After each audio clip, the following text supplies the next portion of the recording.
This program is brought to you by realestate.com.au, Australia's #1 address in property. With more properties for sale than anywhere else, we make it easier.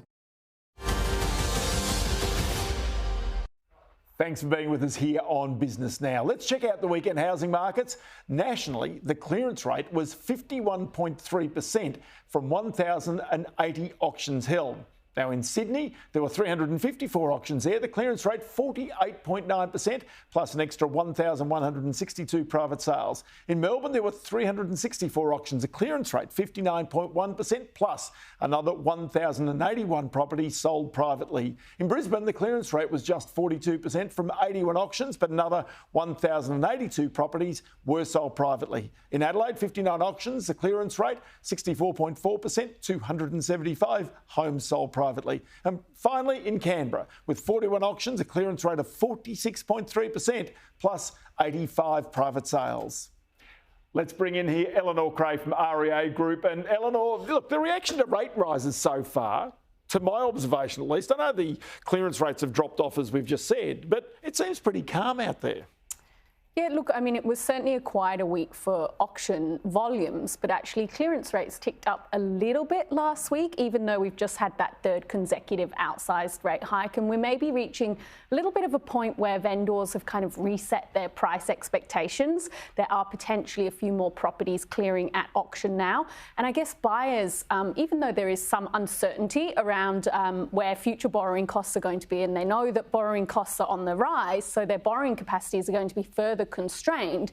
And, you know, even though prices are falling, it's still an opportunity for some at the moment in terms of there's a lot of new listings still coming to market. There's a lot of choice out there for buyers. And I think people are, in some respects, taking advantage of that. Yeah, well, you're right about choice, because in the past there's almost been a fear of missing out. So people were buying what they could buy, not necessarily what they wanted to buy, as there's more choice. But then there's a second question, because I spoke with a chief executive of one of our major banks in the past week who said they are still surprised by the rude health of Australian households' balance sheets. They say they are by and large brilliant and should get through most of this in pretty good shape. So there's not going to be a lot of forced sellers out there unless people lose jobs or unless they get divorced. Yeah, I think that's right. And we know that the labour market is incredibly tight. The unemployment rate is at a 48-year low. There is a real sense of job security out there. And I think, you know, having a job is fundamental as to whether you can pay your mortgage.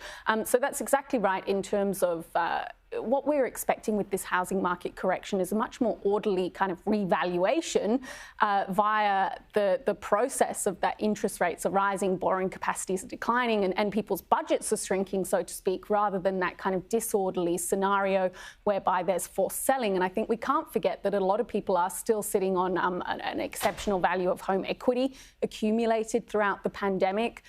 By and large, a lot of households as well are sitting on a huge pool of savings. Yes. Also accumulated throughout the pandemic. And, you know, a lot of people are ahead on their mortgage as well. They've actually used this period of exceptionally low interest rates to pay down debt faster. But it also makes some sense that if there are areas that are going to fall fastest or have the interest come off, is the areas that have gone the fastest themselves. I mean, you know, you're talking about beachside suburbs, you're talking about resort-type places. Byron Bay was one obvious place that just boomed, went nuts during the pandemic and the lockdowns. These would be some of the areas, I guess, that are coming off pretty quickly. Yeah, and we are seeing that at the moment. It is that kind of top end of the market or higher value suburbs where we're seeing values decline a little bit faster.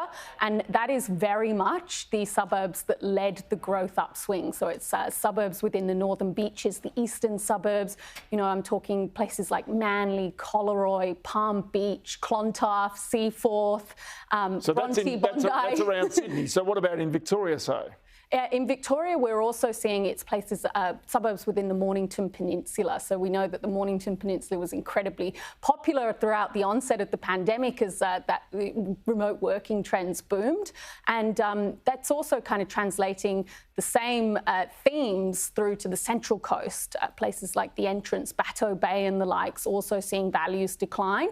And you were pointing to Byron Bay, Yamba as well, and some of those other kind of real regional star performers rumours that we've seen over the past couple of years, like the Sunshine Beach as well and Noosa, also seeing values decline much faster. And that kind of makes a little bit of sense to, I think, most people, at least anyway. Those places can't go nuts forever. Eleanor, Creagh from REA Group, always good to chat to you, and many thanks for your time today. Thanks for having me.